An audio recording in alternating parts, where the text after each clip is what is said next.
Então, nosso segundo encontro hoje do curso de Corpo Política e Estética Queer, Cinema Brasileiro de Pós-Retomada. A intenção desse nosso segundo encontro é delimitar, teoricamente, o que é, afinal de contas, o cinema queer. No encontro passado, a gente tentou conceituar o que seria os estudos queer, de forma geral. Então, a gente ficou nesse campo teórico sem adentrar na questão específica do cinema. Então, hoje a ideia é que a gente consiga ter alguns apontamentos de como que essa questão chega no campo do cinema, como que isso aparece nas produções cinematográficas, bem como nos estudos que tomam essas produções como objeto. E, mais especificamente, tentar identificar peculiaridades ou possibilidades de identificação do cinema queer no contexto brasileiro. Então, a gente viu ontem que os estudos e as políticas queers passam por uma perspectiva crítica, que vão se estabelecer no espaço de diálogo e também de superação em relação a 3 campos principais de conhecimento, que seriam eles os movimentos sociais e os estudos relacionados à questão da AIDS, os movimentos sociais e os estudos relacionados à questão LGBT e os movimentos e estudos feministas. Então, a gente delimitou esses 3 campos, principalmente, e de que maneira que isso que vai se tornar o que é queer se estabelece num diálogo crítico com essas vertentes de fazer político e de construção teórica. Então, o cinema vai ser um espaço no qual essa crítica também vai ser operada, desde um ponto de vista prático. Vimos que as políticas queers iniciam como uma prática e logo depois vão para o campo teórico. Essa interseção ela é feita muito inicialmente, e aí a gente vai das críticas amplas ao campo do cinema. O cinema vai ser uma das linguagens, um dos espaços que o pensamento e as políticas queer vão tomar como campo de engajamento e como campo de questionamento das formas de se fazer e se pensar as experiências de dissidência no campo do gênero e das sexualidades, bem como os seus cruzamentos com outros marcadores sociais de diferença. Então, o cinema queer vai emergir como uma espécie de crítica ao cinema gay que vinha sendo operado. Então, a gente está aí, principalmente no início da década de 90, vai ser esse marco. Vimos que foi também esse o marco de consolidação das teorias queer. Então, a gente tem temáticas gays aparecendo dentro do cinema de forma comportada, digamos assim. Então, a gente vai ter certas maneiras de apresentar a experiência gay, principalmente vai ser a experiência gay, uma marca principal de ser a experiência gay, não outras experiências de dissidência do campo da sexualidade e do gênero, que vão ser comportadas do ponto de vista de serem visibilizadas ou de um ponto de vista de trazer uma experiência gay, masculina, que não apresenta traços de feminilidade, ou a utilização do gay como uma ferramenta de construção de narrativas de humor. Então, muitas vezes dentro, inclusive, de filmes que não são caracteristicamente de humor, a gente vai ter uma espécie de núcleo humorado que vai passar por uma figura de um indivíduo gay. Então, isso vai ser criticado por uma série de produtores, uma série de teóricos do campo do cinema, como uma produção de invisibilidade, porque no máximo a gente vai ter aí uma expressão de uma réplica de uma estrutura heterossexual. Então a gente tem aquele clássico, aquela clássica narrativa fílmica, do garoto que conhece uma garota ou o contrário, e isso desenrola um filme, por exemplo, inteiro, e aí a gente vai ter no campo gay, no máximo, esse garoto que conhece um garoto ou uma garota que conhece uma garota. Na maioria das vezes, no momento inicial, um garoto que conhece um garoto. Então a gente vai ver que o termo que o próprio cinema queer, os teóricos que se debruçam sobre ele vão utilizar desde o início seria o termo de saída do armário. Então a gente vai ter uma saída do armário do cinema queer. É quando essas experiências dissidentes no campo do gênero e da sexualidade, elas vão começar a aparecer a partir de outros matizes. É importante que a gente pense que, assim como quando pensamos estudos queer e políticas queer, nós não tínhamos uma unificação e uma padronização do que viria a ser isso, no campo do cinema a gente tem algo semelhante, né? A gente não tem um modelo de cinema queer propriamente dito, a gente tem muito mais uma proliferação de expressões. Então, se a gente pensa, por exemplo, nesse período inicial, a gente vai ter experiências e expressões variadas, né? Filmes como Priscila, Rainha do Deserto, Minha Vida em Cor-de-Rosa, no contexto francês, Thelma e Louise, que vai pensar a partir de uma perspectiva feminista que pode ser vislumbrada enquanto um elemento queer dentro do cinema, Carol, né, do Todd Watson, Todd Haynes, desculpa, que vai pensar outras possibilidades de produção de expressão lésbica dentro do cinema. Então, é uma multiplicidade de obras que vão ficar sob esse guarda-chuva. Alguém no primeiro encontro até questionou, o queer então poderia servir como um termo guarda-chuva para a gente pensar as experiências de dissidência? E aí a gente comentou que sim. Da mesma forma, quando a gente pensa em cinema queer, a gente vai ter um termo guarda-chuva que vai abarcar uma série de produções que vão ter por marca essa necessidade de diversidade, tanto temática quanto também estética. Então a gente vai ver entrar no cinema uma estética que vai ser denominada de uma estética camp, por exemplo, que vai ser essa estética que é considerada pelos parâmetros normativos como uma estética exagerada. Então a gente vai ter a possibilidade de ruptura de determinados movimentos estéticos dentro da própria produção imagética fílmica, né? Então, quando a gente pensa na estética de um filme como Priscila, Rainha do Deserto, a gente nota esse elemento da possibilidade de, dialogando com a estética que já estava presente numa série de circuitos de dissidência no campo do gênero e da sexualidade, vai agora aparecer nas telas. E isso vai trazer, inclusive, um elemento de provocação a essa forma de produzir cinema, que no contexto brasileiro vai aparecer com formas específicas, de maneiras específicas, como daqui a pouco a gente vai poder analisar. Então a gente vê a fabricação de uma política de imagens. A imagem cinematográfica, ela se torna também e de forma intencional um instrumento político. Ora, que a imagem cinematográfica é um instrumento político, isso ocorre desde o surgimento do cinema. No entanto, essa intencionalidade de utilizar o cinema enquanto uma ferramenta de torção das estruturas no campo do gênero e da sexualidade, a gente vai ver estruturada a partir desse cinema que vai ser chamado de New Queer Cinema, né, que seria um novo cinema queer, um novo cinema viado, um novo cinema trans. Né? Então, novo, esse termo new, vem justamente porque já haviam filmes que abordavam a temática gay, por exemplo. No entanto, essa abordagem ela não foi considerada enquanto sendo uma abordagem interessante para pensar a afirmação de diferença, mas sim uma abordagem que servia para aquele projeto geral, que nós discutimos ontem, para uma domesticação, para uma integração a certa normatividade. Então, havia ali a fabricação através da imagem cinematográfica do gay que era aceitável, né? Da figura que era dissidente de gênero e sexualidade, mas que poderia ser aceitável por ser palatável em sua estética, por ser palatável em seu exercício de sexualidade. Né? Daí vamos ver, por exemplo, a invisibilização do próprio exercício de sexualidade quando se refere aos aspectos que não são heteronormativos. Até hoje nós conseguimos notar isso com muita frequência numa série de obras. Né? Nós não estamos falando de um processo no qual determinadas obras superam completamente outras e nós não temos mais esses modelos que o cinema queer, o novo cinema queer questionou. Não é disso que se trata.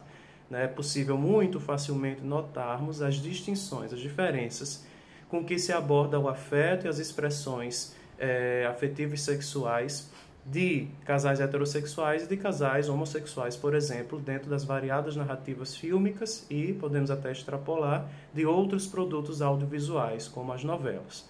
Né? Então, a gente nota que há uma diferença importante na maior parte dos filmes. Então, essa política de imagens vai ser essa tomada de consciência desse processo, não é, que vai conseguir identificar os aspectos históricos que produzem determinadas distribuições nos campos simbólicos das experiências dos indivíduos e vai, para conseguir refutar esses campos instituídos na esfera normativa, apelar para uma modificação estética com finalidade de engajamento político. Então, a gente vai ter aí uma intencionalidade bem estabelecida dentro desse processo.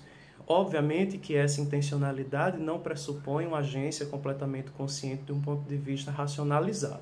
Então, a gente vai ter um cruzamento de processos conscientes e inconscientes, porque, ora, se estamos falando de uma produção artística, como são as produções cinematográficas, nós vamos necessariamente ter um cruzamento, uma retroalimentação, digamos assim, entre o que a produção cinematográfica, o que esse campo imagético fornece do ponto de vista de sentidos para a produção das práticas sociais, como também o inverso. As práticas sociais vão informar a possibilidade de produção de sentidos para os filmes. Ontem eu mencionei o filme 120 batimentos por minuto. Então, a gente tem justamente aí essa dinâmica, uma dinâmica de um movimento social, que foi o ACT UP, que permite a construção de uma narrativa que é ficcional. Não estamos falando de um documentário. Então, isso vai trazer elementos de troca o tempo todo, como costuma ser dentro do campo das artes, de forma geral. Então, a gente tem essa retroalimentação entre a esfera dos sentidos, que são construídos e produzidos de forma interna, a narrativa fílmica, e a esfera das práticas sociais, que vão passar tanto pela maneira como a sociedade tem se organizado dentro dos seus vários eixos, dentro dos vários marcadores sociais de diferença, como também, de forma mais estrita, a maneira como a sociedade consome as produções cinematográficas. Porque, ora, vai começar a surgir todo um mercado de consumo também para esse novo cinema. No contexto brasileiro, isso vai ser bem importante, inclusive. Daqui a pouco a gente escuta um pouquinho como que essa dinâmica de ter um público que consuma vai alterar também a possibilidade de produção, principalmente no contexto como o nosso, no qual a gente tem ainda a predominância de uma lógica de isenção fiscal através da iniciativa privada para financiamento das nossas obras audiovisuais, dentre elas as nossas obras cinematográficas. Quando a gente pensa na transposição desse campo de produção cinematográfica para o campo dos estudos, a gente vai ter que também operar uma segunda torção. Então, se a gente tem uma primeira torção, que é essa entre o campo dos sentidos e a das práticas sociais, vamos ter que pensar, inclusive, a análise cinematográfica, análise fílmica, enquanto uma prática social. O fazer científico é uma prática social. Então, a gente vai notar que vai ser necessário rupturas com alguns processos para a análise dessas obras do New Queer Cinema. Então, a gente vai ter, primeiro, uma leitura que vai se abster da identificação e da descoberta de uma verdade interna da obra. Então, ainda que seja possível notar uma série de sentidos que estão sendo produzidos dentro da narrativa fílmica, e ainda que muitas vezes esses filmes tenham sido produzidos a partir de determinados referentes políticos e teóricos, nós, enquanto analistas do filme, nós não vamos tentar destrinchar e descobrir a verdade do discurso fílmico. Não há tal coisa. O que existe são interpretações acerca desses discursos que vão sendo produzidos. Então, é possível analisar uma mesma obra fílmica a partir de diferentes referentes teóricos. A gente vai conseguir chegar a conclusões muito distintas na análise de uma cena, por exemplo, a depender do método e do aporte teórico que se utilize para fazer essa análise. Então, a gente tem aí essa atividade que é, antes de tudo, interpretativa. Então, analisar um filme é interpretar os sentidos possíveis, construir os próprios sentidos, inclusive. Tudo isso a partir do que pode ser denominado enquanto um olhar queer. Esse olhar queer, ele vai justamente ser exercido sobre esse objeto queer, esse objeto estranho. Vimos ontem como o termo queer dialoga, vem desse sentido de estranho, de anormal, de esquisito. Então, temos agora um objeto esquisito a analisar no campo da análise fílmica. Então, teremos que olhar também de forma estranha. Esse olhar vai ser estranho. E aí, como que isso se dá? Duas razões principais levam a esse olhar estranho sobre o cinema queer. O primeiro deles é que nós temos um cinema que é engajado, que vai encontrar intelectuais igualmente engajados. Então a gente tem o campo desejante funcionando de uma forma bem específica quando pensamos a análise do cinema queer. Então, muito comumente, os teóricos e as teóricas que vão se debruçar sobre essas obras são indivíduos que também exercitam em suas experiências dissidências no campo do gênero e da sexualidade. Não é uma obrigação, não é um pré-requisito, mas nós notamos esse cruzamento, o interesse por um objeto. Estamos aí agora no campo da epistemologia. O que nos leva a se interessar por um objeto e não outro, o que nos leva a levantar um problema e não outro. Então, o campo desejante aparece, né? Político desejante, porque também o engajamento vai fazer parte no campo acadêmico da análise dessas obras que são elas mesmas engajadas politicamente, né? Então, a obra e o pesquisador, eles entram numa relação que vão encontrar a necessidade de novas epistemologias.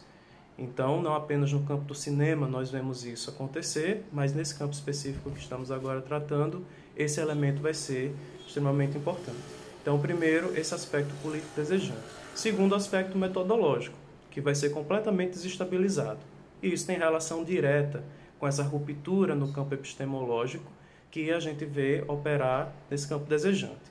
Então, a gente vai ver uma multiplicação das linguagens, uma multiplicação dos conceitos, uma lógica de análise que não vai mais se restringir às técnicas tradicionais, muito pelo contrário, via de regra, não vai recorrer a essas técnicas tradicionais.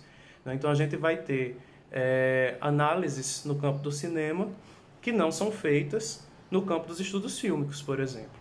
A gente vai ter uma transdisciplinaridade acontecendo dentro desse espaço. Então, a gente vai ver sociólogos, filósofos, antropólogos disputando, né, e aí no bom sentido de disputa que menciono, esse espaço. Né? E aí os métodos serão diversos, as linguagens e as teorias serão diversas. E aí a gente tem uma espécie de efeito de espelho, digamos assim, de ruptura.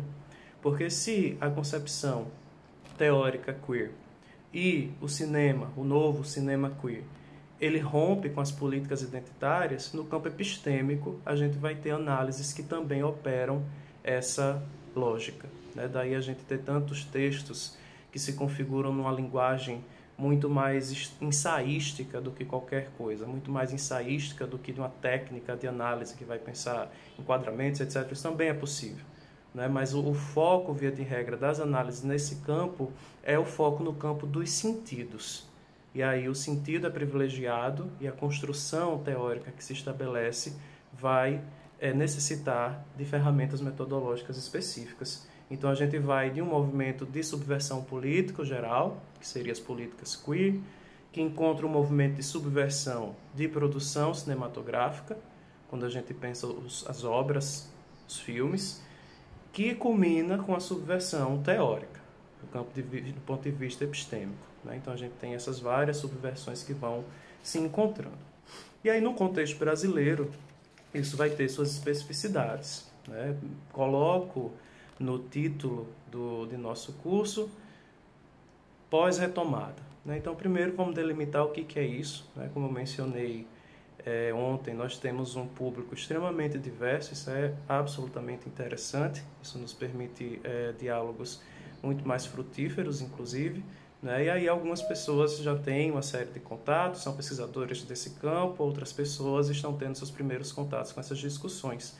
Né? Então, quando a gente fala cinema queer brasileiro de pós-retomada, o que é essa pós-retomada? É bem mais simples do que parece. Ontem nós discutimos alguns pós que são um pouco mais complexos, falamos de pós-estruturalismo e de pós-identitário, né? E como essas estruturas elas não recusam a estrutura, não recusam a identidade, mas fazem uma leitura que não é essencialista desses processos. Então, quando a gente pensa no contexto de produção cinematográfica brasileira, a gente tem um marco que é conhecido como um marco de diminuição intensa de produção, que foi no período do governo Collor, porque foi o período que houve o desmonte e o fechamento da Embrafilme, que era a empresa pública responsável pela maior parte da produção cinematográfica brasileira. Então essa empresa fecha e aí a gente tem uma queda enorme na produção cinematográfica. Com o fim do governo Collor, né, já no governo Itamar, a gente vai ter uma retomada paulatina dessa possibilidade de construção, porque vai ser justamente a partir da criação das leis de incentivo. Então, o indivíduo tem um projeto de um filme, ele apresenta para uma determinada empresa, essa empresa ela pode requerer isenção fiscal, porque ela vai patrocinar aquela obra, né? E esse é um modelo que predomina até hoje. E aí, a partir disso, as produções aumentaram. Então, isso foi chamado de retomada. É o período da retomada do cinema brasileiro, né? Tivemos esse período no governo Collor de diminuição, e aí depois aumenta devido às leis de incentivo fiscal. Então, retoma a produção de cinema brasileiro. No entanto, uma coisa não pode ficar se retomando infinitamente, né? Então, estabeleceu-se, né? Até hoje não encontrei exatamente o critério específico para isso, mas a gente vê na literatura muito frequentemente o ano de 2003 como o ano que marca o início da pós-retomada.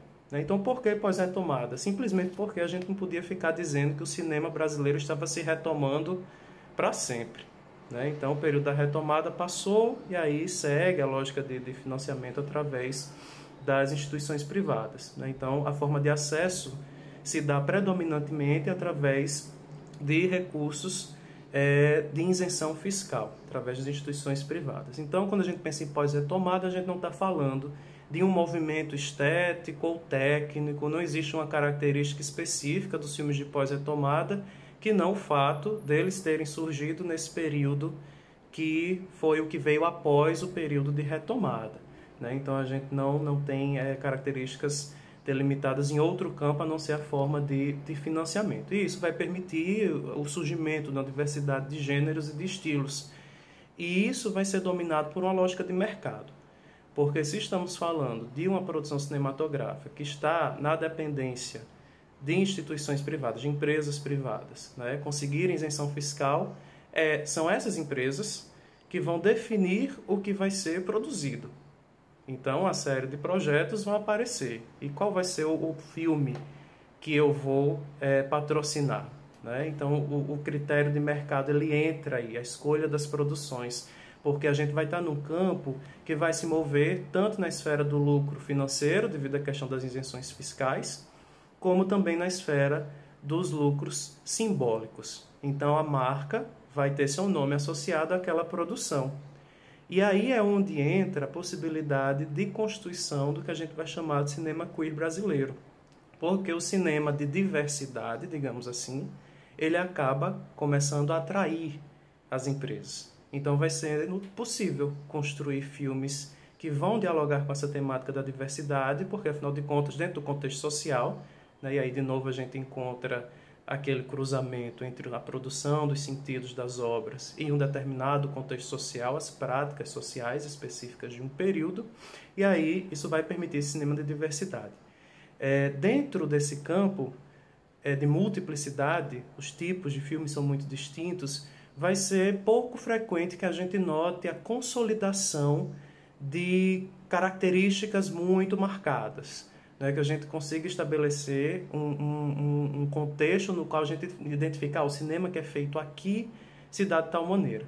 Onde a gente encontra isso de uma forma mais específica vai ser em Pernambuco, né? Então, a maior parte dos filmes que a gente vai considerar enquanto cinema queer vão ser produzidos em Pernambuco, né? Então, a gente tem esse grupo, que são os pernambucanos, que vão ser extremamente influenciados por essa nova possibilidade, né? Por novas sociabilidades, por uma fluidez no campo da linguagem, que vai permitir uma brincadeira no campo dos sentidos muito mais intensa dentro das obras, né? Então, a gente vai ter uma série de filmes como Febre do Rato, Tatuagem, História da Eternidade, Amarelo Manga, Baixio das Bestas, entre uma série de outros que vão se enquadrar dentro dessa estética e dessa política que nós denominamos de queer, né? E aí isso vai permitir essa delimitação. Uma série de pesquisadoras e pesquisadores hoje colocam seus esforços teóricos na tentativa justamente de delimitar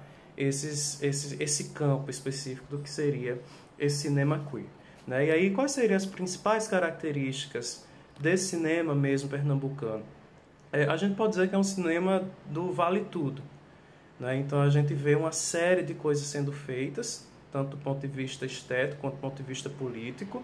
Então a gente tem temáticas variadas, né? Então se a gente vê, por exemplo, um filme como A Febre do Rato, a gente tem um núcleo político extremamente forte, apresenta-se de uma maneira muito explícita, uma estética que está ali pensando uma tentativa de demarcação temporal um tanto quanto fluida. E aí, se a gente vai para Baixio das Bestas, a gente já vai pensar numa estética corporal que aparece de uma forma muito mais explícita, as temáticas já mudam, mas a gente consegue notar que existe essa provocação, né, que existe esse menor compromisso com as moralidades e com as normatividades sociais de nossa época. E também, isso foi apontado pela Amanda Nogueira, que realizou um doutorado na Federal de Pernambuco, exatamente sobre a forma de produção cinematográfica realizada no Estado, e ela vai falar que é um cinema baseado no que ela chamou de brodagem, né? Então, os indivíduos eles vão ali se intercalar, inclusive, então a gente vai ter roteiro, direção que vão se intercalando, uma vez é um que faz o roteiro, outro dirige e vice-versa, né? O indivíduo que muitas vezes está no campo da produção também é o indivíduo que está atuando, então eles vão se ajudando nesse sentido, né? Porque ainda que haja financiamento, sabemos que esses financiamentos não são os mais generosos possível. Então a gente vai ter esse novo cinema queer brasileiro, né? Que é um cinema de fechação, é um cinema disruptivo, é esse cinema que vai trazer a estética camp como um dos eixos, né? Então a gente vai... E aí com isso eu trouxe o exemplo de Pernambuco, mas não quer dizer que apenas Pernambuco produza esses filmes, certo? É onde a gente tem a predominância desse elemento. Então a gente vai ter outras obras que vão se enquadrar. É muito mais esse aspecto estético e esse uso do corpo enquanto um corpo que está na cena e que se coloca enquanto potencialmente disruptivo na esfera política. Seja no ponto de vista de narrativa interna da obra, seja do ponto de vista de efeitos que ele pode causar no espectador, né? Então a gente tem essa leitura interna e essa possível leitura externa. Eu lembro, por exemplo, de um personagem de História da Eternidade. O personagem interpretado pelo Irandir Santos, em História da Eternidade. É um personagem que traz esse elemento queer, né? E aí é interessante a gente notar, porque a gente está falando de uma masculinidade queer, inclusive, né? Para a gente sair desses moldes, etc. Não há pistas no campo da narrativa fílmica, por exemplo, de que se trata de um personagem homossexual. Não há nenhuma pista nesse sentido, né? Mas ele se estabelece enquanto um discurso e uma estética disruptiva dentro da narrativa fílmica. Então é um personagem que é completamente disparatado do seu contexto social, né? Ele é um artista e ele produz performances dentro de um contexto sertanejo. E inclusive ele sofre por isso e tem uma série de questões que não vou entrar em detalhe, para caso colegas que não viram possam ver. Inclusive indico bastante, é um filme muito bonito, né? Então a gente vai ter essa dinâmica. E ele também causa estranhamento em quem assiste a obra, né? Então chama a atenção. É esse cinema que não tem receio de se estabelecer e de se colocar, né, enquanto cinema que vai provocar.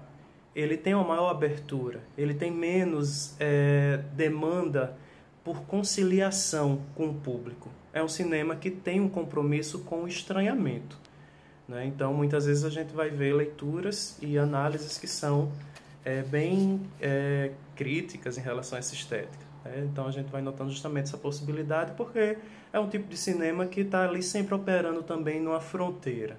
Está forçando os limites estéticos da produção audiovisual e está forçando os limites éticos e políticos do nosso contexto social de forma geral, né? Então a gente tem esse cenário mais amplo,